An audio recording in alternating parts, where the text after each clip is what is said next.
आज का प्रमुख विषय है पैल्पिटेशन। लोग पैल्पिटेशन को हार्ट से रिलेटेड बीमारी समझ लेते हैं। हो सकता है वो भी एक पार्ट हो, लेकिन जनरल वे में देखो तो ये हार्ट की बीमारी नहीं होती। ये एंजाइटी की प्रॉब्लम्स होती है, ये एंग्सियस थिंकिंग की प्रॉब्लम्स होती है, जिससे हमारी पैल्पिटेशन बढ़ जाती है, हमारी हार्ट बीट बढ़ जाती है, हमें धड़कन सुनाई देने लगती है, हमारी अपर बैक में पेन होने लगता है, हमारे नेक में पेन होने लगता है, हमारे सिर के पीछे पेन होने लगता है, हमारे इस हिस्से में पेन होने लगता है। ये वाला हिस्सा हार्ट का हिस्सा होता है। और यदि हम लोग जो एनालिसिस करते हैं, वो जितने भी हार्ट पेशेंट या हाइपर पेशेंट होते हैं, हाइपर नेचर के लोग होते हैं, यदि आप उनको इस जगह पे देखें तो इस जगह पे बहुत स्ट्रेस होता है। तो कोई भी, यहाँ तक कि सिर भारी के भी लोग, जिनका सिर भारी होता है, सिर में दर्द होता है, वो यहीं पर ज़्यादा दबाने से रिलीफ मिलता है या यहाँ पे दबाने से रिलीफ मिलता है। बट ये पैल्पिटेशन या हार्ट वाला पोर्शन, बेसिकली पैल्पिटेशन को कैसे कंट्रोल किया जाए, इस पर हम बात। पैल्पिटेशन का नेचर एंग्सियस नेचर, सिंपल सा एंग्सियस व्यक्ति होता है, उसको बाहर की ध्वनि से ज़्यादा अपने अंदर की ध्वनि सुनाई देती है। अंदर की ध्वनि में हार्ट की, अंदर की ध्वनि में कान की, अंदर की ध्वनि में ब्रेन के अंदर आवाज़, कुछ भी आवाज़ सुनाई देने लगेगी। अंदर की ध्वनि में पेट, ये सब तो छोड़ दो, मतलब आपकी पांचों सेंस के अंदर वो कर की आवाज़ को सुनने लगेगा। आवाज़ सबको होती है, ऐसा कुछ नहीं है। ध्वनि तो ब्रेन के अंदर एक मशीन है, वो तो रहेगा ही, लेकिन उसको सुनाई देने लगे वही आवाज़, तो उससे वो और एंजाइटी में चला जाता है। एक्चुअल में एंग्सियस थिंकिंग है, उसके कारण वो ब्रेन के अंदर, हार्ट के अंदर वो सारी चीज़ सुन रहा है और सुनने से और एंजाइटी में जा रहा है। यही है बेसिक, ये चक्रव्यूह। लेकिन शुरुआत एंग्सियस थिंकिंग से होती है। Basically palpitation again. तो जब आपकी पैल्पिटेशन होती है तो आपको घबराहट कैसे दूर किया जाए, यौगिक मेथड से, उसमें पैनिक ना हुआ जाए। ध्यान दो, पैनिक आदमी तब होता है जब उसको कोई सल्यूशन नहीं दिखता, जब उसके हाथ में कोई सल्यूशन नहीं होता, जब वो डिपेंडेंट होता है। लेकिन अगर उसके हाथ में सल्यूशन हो और वो सिम्टम को जान रहा है कि ये कोई मेजर नहीं है और हम इसको ये टेक्निक से अप्लाई करके इसको कंट्रोल कर सकते हैं, तो उसका स्टेमिना डबल हो जाता है, बढ़ जाता है। तो बेसिकली पैल्पिटेशन, जब आपको पैल्पिटेशन हो तो केवल एक प्राणायाम कर लें और 11 मिनट करके आप देख लें, मॉर्निंग में और बिफोर स्लीप 11-11 मिनट।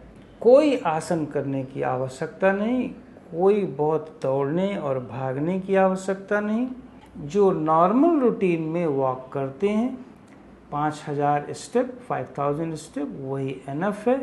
जो नॉर्मल रूटीन में भोजन करते हैं वो बहुत है।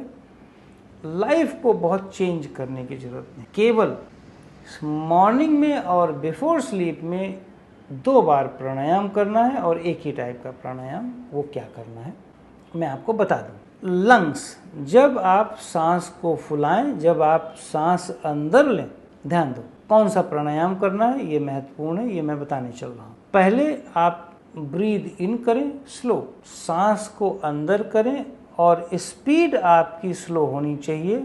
यदि आपकी स्पीड स्लो नहीं है तो इसका मतलब है कि अभी मेंटल मैनेजमेंट की कमी है। माइंड को स्पीड कंट्रोल करना सिखाना है। ब्रीदिंग अपने आप मैनेज हो जाएगी, ऑक्सीजनेशन हो जाएगी। यहाँ ऑक्सीजनेशन नहीं मैं बता रहा हूँ। तो जब आप इनहेल करोगे, चेस्ट फूल गया, राइट। अब आप धीरे धीरे एक्सेल करो, आराम से लेट इट गो कर दो। अब आराम से जा रही है वो। एंड में जब वो, जैसे ये लंग्स है, तो धीरे धीरे जब पिचकेगी, एंड में उसको बिल्कुल स्क्वीज करा दो, बिल्कुल चिपका दो। जैसे बॉल होता है, बॉल में आप भरी हुई हवा भर दो बॉल में और एक छेद करो, तो आप उसको अपने आप हवा निकलने दो। एक टाइम के बाद उसमें थोड़ी हवा भरी रहेगी, बॉल पिचकेगा नहीं, तो आप कंप्लीट हवा लास्ट में निकालो, बॉल को पिचका दो, बिल्कुल धीरे धीरे ऐसे पिचका दो, तो पूरी हवा निकल गई। बिल्कुल वैसे ही आप अपने लंग्स जो आपका लंग्स एज ए बॉल है, एंड में जब हवा बची रहे, एफर्टलेस ब्रीद आउट में जब हवा बची रहे, तो आप उसको धीरे धीरे स्क्वीज कर दें, कंप्लीट सांस बाहर निकाल 2 सेकंड होल्ड कर लें। ये इवन कि हाई ब्लड प्रेशर वाले भी कर सकते हैं। 2 सेकंड या 3 सेकंड से ज़्यादा होल्ड ना करें। और जब स्क्वीज करेंगे तो ध्यान दो, facial muscles all the time relax रहे। ये मसल्स अगर रिलैक्स नहीं है तो कोई आसन, कोई प्राणायाम कामयाब नहीं होगा। तो जब फेशियल मसल्स रिलैक्स रहेगी और स्क्वीज करके सांस बाहर निकाल देंगे और होल्ड कर लें, 3 सेकंड होल्ड करें और फिर वहीं से आप आराम से सांस को छोड़ दें, एफर्टलेस। अपने आप चूंकि स्क्वीज हो जाएगी जब आपका लंग्स, तो जब आप उसको आराम छोड़ोगे तो वो अल्टीमेटली उतना सांस को भर लेगी, एफर्टलेसली सांस को भर लेगी। जब एफर्टलेसली सांस को भरेगी तो आपका लंग्स एक लेवल पर फूल जाएगा। क्लियर हो गया? जब एक लेवल पे फूले तो एंड में जाते जाते एक्स्ट्रा भुला दो। ऐसे अभी मैं करा के दिखा दूंगा, पहले एग्जाम्पल से समझ लो इसको। तो पहले बॉल को बॉल में छेद किया, धीरे धीरे सांस बाहर निकली एफर्टलेस। लास्ट में जब सांस बची हुई है थोड़ा, फिर उसको स्क्वीज करोगे, सांस को स्क्वीज कर दोगे, बिल्कुल बाहर सांस निकाल दोगे, बची हुई सांस को बाहर 3 सेकंड के लिए होल्ड कर लोगे। ये जो आपकी बॉल है, लंग्स का जो स्किन है, वो बिल्कुल पिचका दोगे। एक्सट्रीम पिचकाने की जरूरत नहीं कि सिर्फ फटने लगे या आपका लंग्स फटफटा जाए, ये सब मत करिए। आराम से कंफर्टेबल, जितने में आपका ब्रेन, आपकी ब्रेन की नर्व्स ना खिंचे, रिलैक्स रहे। होल्ड कर लिया और फिर आराम से छोड़ दिया। बॉल में सांस भरने दो, लंग्स में सांस भरने दो। ऑटोमेटिकली सांस जहाँ तक भर गई वहाँ तक भर जाने दो लंग्स में। और फिर जब ये लगे कि यहाँ तक भर गई, अब ज़्यादा एफर्ट करके फुला दो, तो आपकी जो लंग्स की वॉल है वो एक्सपेंड कर जाएगी। तो आप वहाँ पे 3 सेकंड होल्ड कर लो। ये प्राणायाम है। अब जरा इसको और एक्सप्लेन कर लिया जाए। यहाँ पर आप अपने ब्रेन को क्या सिखा रहे हो, क्या ट्रेनिंग दे? ब्रेन को एक्सलेशन पर एफर्टलेसनेस सिखा रहे हो और एंड में फोर्स सिखा रहे हो, स्ट्रेस सिखा रहे हो। और इनहेल पर भी आधा या 90% या 80% जब आप एफर्टलेस हो करके भरते हो तो एफर्टलेसनेस सिखा रहे हो।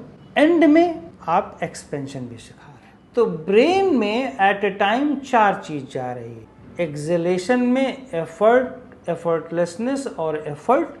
इनहेलेशन में एफर्टलेसनेस और एफर्ट। एक्सलेशन में एफर्टलेसनेस पहले आया, लास्ट में एफर्ट हुआ, फिर होल्ड हुआ।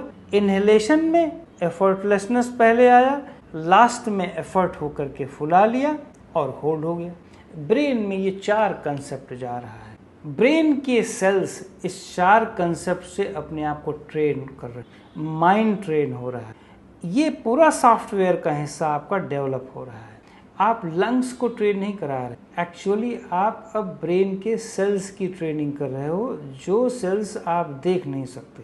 अगर इस कंसेप्ट के साथ, इस फिलॉसफी के साथ ट्रेन करोगे, हालांकि जो पैल्पिटेशन वाले होते हैं इनकी कंसंट्रेशन स्पैन बहुत लेस होती है, जिसके कारण इनकी अंडरस्टैंडिंग बहुत लेस हो जाती है। बट देखो, आप एंग्सियस और पैल्पिटेशन में हैं इसीलिए कि आपकी कंसंट्रेशन स्पैन और अंडरस्टैंडिंग कम है। आपको बढ़ाना ही पड़ेगा, चाहे आप मेरी बात करके आज बढ़ा लें या 10 साल के बाद बढ़ाएं। अगर नहीं बढ़ाएंगे तो मेडिसिन खाना। तो बेसिकली आप अपने लंग्स की ट्रेनिंग के आधार पर लंग्स को ट्रेन करते हुए अपने ब्रेन की सॉफ्टवेयर को ट्रेनिंग दे रहे हैं। अगर हम अपने सेल्स की ट्रेनिंग इस तरह की कर पाए तो विश्वास मानो, पैल्पिटेशन तो छोड़ दो, आपको हार्ट से रिलेटेड प्रॉब्लम, लंग से रिलेटेड प्रॉब्लम, अपर बैक या नेक से रिलेटेड प्रॉब्लम शायद ही कभी हो। और आप अपने सेटिस्फैक्शन के लेवल को बहुत इंक्रीज्ड पाएं। एक और बात बताना चाहता हूँ, जितने भी पैल्पिटेशन और एंजाइटी, एंग्सियस पैल्पिटेशन के लोग होते हैं, इनका सेटिस्फैक्शन का लेवल बहुत शॉर्ट होता है। ये बहुत छोटी छोटी बातों से सेटिस्फाइड होने की कोशिश करते हैं। बहुत लार्ज सिस्टम से नहीं देखते, लार्ज विजन से नहीं देख पाते। अगर आप अपने आप को अपग्रेड नहीं करोगे, आप बचपने वाली ही स्टेट में सोचोगे कि हम जवानी भी बिता दें और बुढ़ापा भी बिता दें, तो बच नहीं पाओगे। इसलिए आपको अपने आप को अपनी एज के अनुसार धीरे धीरे अपग्रेड करना पड़ेगा। अपने एक्सपीरियंसेस पर ज़्यादा बिलीव करना पड़ेगा। बिलीव क्या, एक्सपीरियंसेस तो मैक्सिमम ट्रूथ होते हैं, उसका बिलीव नहीं होता। तो एक्सपीरियंसेस को ट्रुथ मानना पड़ेगा, और उस एक्सपीरियंसेस में जितना डीपर लेवल के आप बढ़ते जाते हैं उतना ही आपका हेल्थ आता जाता है। और विश्वास मानो, ये मेरा एक्सपीरियंस है कि आप जितने डीपर लेवल पे जाते हो, इस घर के अंदर जितना डीपर एक्सपीरियंस बढ़ता है, चाहे जिस अंग को ट्रेन करो, अगर बहुत माइन्यूट लेवल की ट्रेनिंग दे रहे हो तो आप अपने आप को उसके माध्यम से ट्रेन करा और आप कंप्लीट प्रॉब्लम से बाहर आ जाओगे। अदरवाइज जो प्रॉब्लम्स है उसके साइकिल से बाहर नहीं आ सकते, उसके पैटर्न से बाहर नहीं आ सकते। तो इसीलिए मैं हमेशा कहता हूँ, जो सेल्स का, जो ब्रेन के सेल्स का पैटर्न बन गया है, उसके पैटर्न को चेंज करो। आप अपने विल से, अपने जो यूनिवर्सल कंसेप्ट से उसमें एक्सपीरियंस भरो, ज़बरदस्त क्योर मिल जाएगा, रिलीफ मिल जाएगा। पैल्पिटेशन जैसी कोई समस्या नहीं रह सकती। आप कुछ दिन अभ्यास करके देखें, मॉर्निंग में उठते हुए, उठ करके पानी पीने के बाद ऑब्वियसली, और सोने के पहले ज़रूर करें। आपकी स्लीप की क्वांटिटी तो लेस हो जाएगी, क्वालिटी बढ़ जाएगी। क्वांटिटी का मतलब कि आप 10 घंटा नहीं सोना पड़ेगा, आप 5 घंटा या 6 घंटे में एनफ है। और क्वालिटी के बढ़ने पे क्वांटिटी कम, बिल्कुल सेम वे जैसे भोजन की क्वालिटी अगर आप ज़्यादा यहाँ स्वाद इम्प्रूव कर दो, ज़्यादा इन्वॉल्वमेंट स्वाद से हो गई, तो आपकी क्वांटिटी कम हो जाएगी। अगर यहाँ स्वाद की कमी कर दो, कंसंट्रेशन स्पैन कम कर दो यहाँ स्वाद की, तो आपकी ज़बरदस्त क्वांटिटी बढ़ाना पड़ेगा आप, क्योंकि यहाँ पर ज़्यादा ठहर नहीं रहा है, सेटिस्फेक्शन बढ़ नहीं रही है, तो क्वांटिटी बढ़ाना पड़ेगा गले तक। और क्वालिटी यहाँ बढ़ा दो तो क्वांटिटी कम करनी पड़ेगी। तो ध्यान दो, अपनी क्वालिटी बढ़ाओ, अपने अंदर अनुभव के क्षेत्र बढ़ाओ। केवल लंग्स ही नहीं, मैं तो एक एक ऑर्गन, छोटे छोटे सेल्स ब्रेन के अंदर, सेंसेस के अंदर, मसल्स, क्या क्या अनुभव नहीं करवाता। आप देखेंगे एक ज़बरदस्त रिलीफ मिलेगा, क्योर मिलेगा। ये एक व्हीकल है, ये एक टेम्पल है हठ योगियों के अनुसार। इस टेम्पल में आप जितनी शांति से रहेंगे उतना ही आपका व्यवहार बाहर अच्छा होगा। यदि आप इस टेम्पल में अस्त व्यस्त रह रहे हैं, आपका व्यवहार कभी भी ठीक